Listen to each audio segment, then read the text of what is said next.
Okay, I'm back. I actually tried to gather some things together this time before I started. So I pulled out two different distress inks. You could also use chalk pastels, not chalk, yeah, or colored pencil, watercolor, whatever you can put on some sort of a sponge to get some layering done. So I am back in Rooms of Wonder. And this is a stencil of wood grain. Now, I also had this stencil. This is put out by Darcy, and it's actually a embossing stamp that you run through a,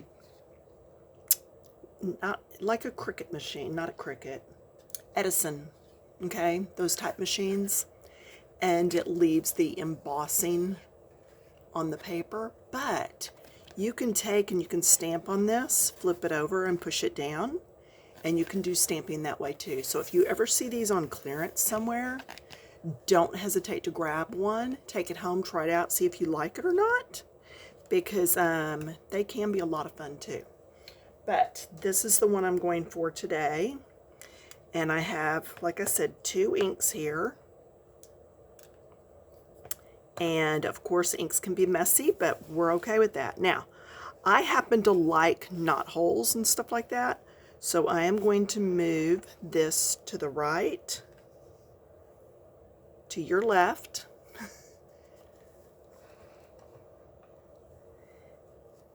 and I am moving it to where it just goes off the bottom. That way I can get most of the knot hole on over here, okay? And then I'll have to move it again and do that other little strip later. I'm going to take my sponge, and I've got my two inks. How close can I get them? Right there. Okay, we can do better than that for you. There we go. Push them on down. There you, okay, they're right here, up here at the top, at your top. I'm going to dip one corner in one, then the other in the other one. See, I've got two browns going on. And I'm just going to start sponging those on. Now, as I do this, I'm looking behind the, to see the picture, to make sure that I'm not getting all over the picture itself, just on that background. Okay. This is a very, very quick background. It's just a matter of getting the ink pushed down into the little grooves on your stencil. And see, because I left it hanging off the side, I don't have to worry, am I going too far off the side and leaving a line of ink? I can just go for it. Okay, there. Not off the side, because I've got that little lip there. So I can just start pouncing this however I want. And the two different colors are going to kind of self-blend because they're wet. And then anytime, like I said, I get up around here, I'm just careful not to get into my picture. And it will be harder in some areas to get close without getting into it. So just be careful when you're in those spots. But see, like right there, it actually, I didn't have to get in there because there's a piece of plastic there. So when you're up here, if you opt to not go around each little leaf and just get close, then that's going to be okay, because it's going to make it look like it was the end of your tree bark. Why am I using tree bark? Because this is like a little slice of a house, and I want it to be as if it's hanging in a tree, or that it's, I don't know, it just, I always think it's weird when somebody says it speaks to them, but it just yelled that it needed tree bark. And see, here's a big section that's going to be white when I pull off the stencil, And I'm okay with that. I really am. But I'm just trying to get all this color down in there. And if it misses some, it's not that big of a deal because it is a stencil. It will just look like that's where the color cut off. And hopefully I'm going to have some lights and darks because I am picking up 2 inks on that pad.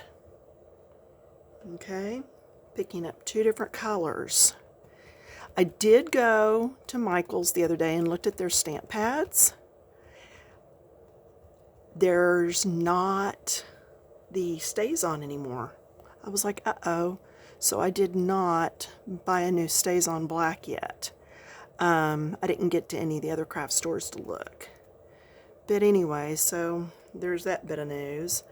And I think what I'm going to do, because this is a natural cutoff right there, I'm going to take and I'm going to do some right down in this little bit, but then I'm going to have a natural cutoff. See, I'm going to put some right in there and then down here, and I'm going to let that be my line, because what I'm going to do then is I'm going to take this stencil and move it over. Let me do one more line here. I'm going to move the stencil over, and when I do, see, what do you think? I mean, I kind of like it, and it was a whole lot faster than trying to color that in. Now, what I'm going to do though, when I move it over, is I've got to get into here as close as I can. So I'm going to lay this down, and we know that it's not going to line up perfect over here where we were. That's why I stopped at a particular spot. So see, now when I come back in, I'll only do from here over, top and bottom. And that is still wet. It's still very juicy. So I'm going to stay out of that. I'm going to come back over here and just keep doing the same thing. Just pouncing that ink down in there. But anyway, there was no stays on, so I did not get another black stamp.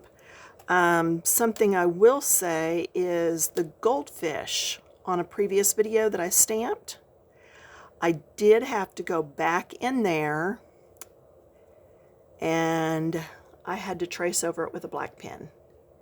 It just looked weird to me in the brown. So I'm hoping that at the end of these videos, I will do a review video that just kind of shows all the different backgrounds we've done on finished pages. And at that point, you'll get to see what I did to that one. But yeah, I went ahead and colored it. And then I was like, oh, that brown really doesn't look good there. So then I went back through. Now this is the tricky part. I'm going to have to hold that down. Move my hand up some. Yeah, so after I colored the page, then I went in and started tracing over it. And I traced at it so that if I didn't do it perfect, it would look okay. I didn't want it to look like, oh, she messed up. I wanted it to look like, oh, that's different. But now that it's completely colored and inked, I don't think you can tell at all. All right, so now I'm going to literally put my hand on the part that's dry, crawl around here, and see if I can get this without moving the stencil or the page too much. That's the only thing about doing this all at once. If I weren't doing this on video, I would have waited for the first one to have dried and then come back in and done the second one, the second half.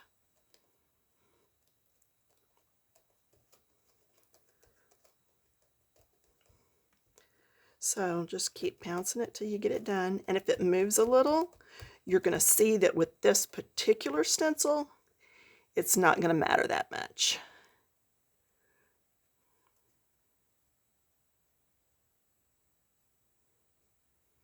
Okay, and I think it's probably going to do it. Yeah, see, my hand has ink all over it there because the stencil is wet. So I'm going to pull that up. Oh, see, now y'all, I do like that. I think it really lends to the picture. Don't y'all? What do you think? So anyway, that was easy, right? 10 minutes, start to finish. Now I am going to have to take this with a dry paper towel and really wipe all that ink off. But for you that have been with me, you know I have paper towels and rags and stuff all around. So I'm just going to grab this rag and start wiping this down.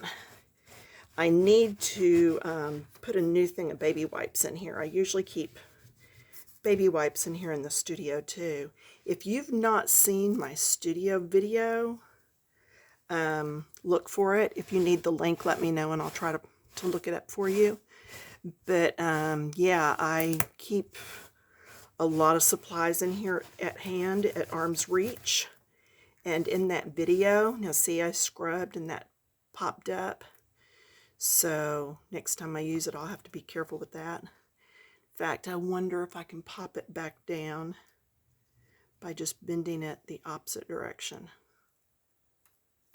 Ta-da! So yeah, another thing, be careful with your supplies. But this will eventually dry and be okay. I just wanted to get everything off of it that I could at the time. I feel like sometimes you need to see me clean my supplies so that you know that I do mean it. I cannot afford to just replace stuff. Yeah, we're empty nesters, unemployed, spending a lot of time with the in-laws because of their dementia, and just being available at the drop of a hat has not allowed us to do what we normally would have done. We're not quite old enough for Social Security, but we're getting there. So the more videos you watch, the more popular mine get, the better off we are. I was looking the other day and I got paid, what was it? $12 for the month of December for people watching videos. $12. That's okay. Like I said, I'm not in it for the money. I really do enjoy teaching this and playing with the supplies and all that. Again, these are the inks that I use this time, but you could use any stamp pads, any ink pads that you have. They would work fine. And that stencil, I really do not know where I got it from. It's another one that I've had for a while. And yeah, I'm not much help on that. It just came out of this packaging. So made in China, there you go. I don't know if that'll help you. It might be that you can do a, let's see, when you use your camera and you click the screenshot, and then click on that little thing that says search for this, and see if you can find just a wood grain stencil. I love wood grain stencils and stamps. I think wood grain, there's just so many places you can use it. I gotta quit touching stuff. I'm dirty. So anyway, I've got to go wash up. But let me know what you think. It's going to be wet for just a little bit. Let's do a smear test. You know I'm going to. Okay, that's already dry down there. And that's already dry there. And it did not go through the back. Okay, so there you have it. Easy peasy. All right, thanks for stopping in. If you're just watching, it would help me if you'd go ahead and subscribe if you're not a subscriber. It helps me to know how many people are coming back regularly. And thumbs up, questions, whatever. Let me know what kind of backgrounds you'd still like to see. I'm going to keep doing these for a couple more videos anyway. And I'll talk to y'all later. Bye-bye.